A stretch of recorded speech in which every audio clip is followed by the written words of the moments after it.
Richard Loving, a white man, and Mildred Loving, an African American and Native American woman, were married in Washington, D.C. after falling in love as teenagers in rural Virginia. So this whole notion that black men were the ones that were chasing white women and trying to get married to white women, it started with black women. If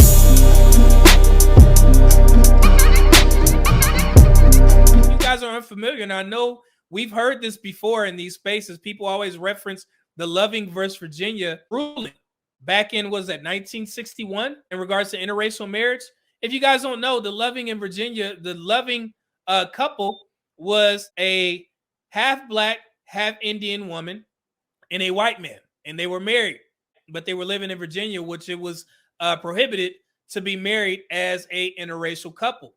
But I want you guys to hear the actual story of Loving versus Virginia and how we got to black men and black women being able to date interracially, in particular with white people.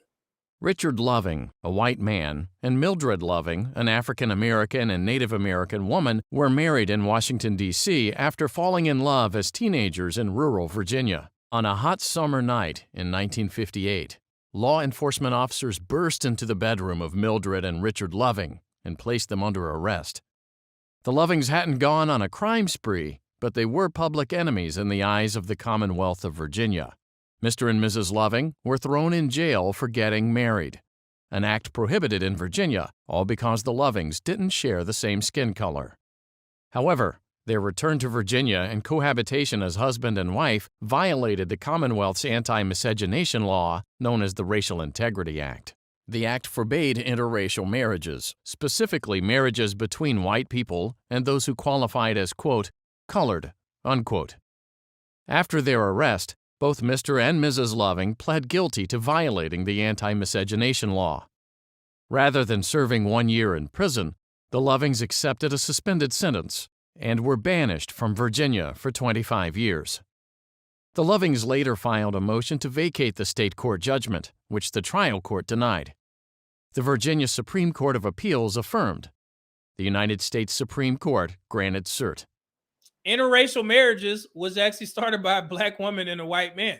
So this whole notion that black men were the ones that were chasing white women and trying to get married to white women, it started with black women.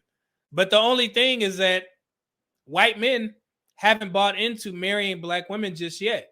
And this is something that I harp on, black women in regards to changing their ethnic image. And if, who am I to say, hey, you shouldn't marry outside of your race, because Lord knows black men are going to do it, but we don't have to convince white women to have sex with us or marry us. It is what it is. That's why we marry outside of our race at a higher rate.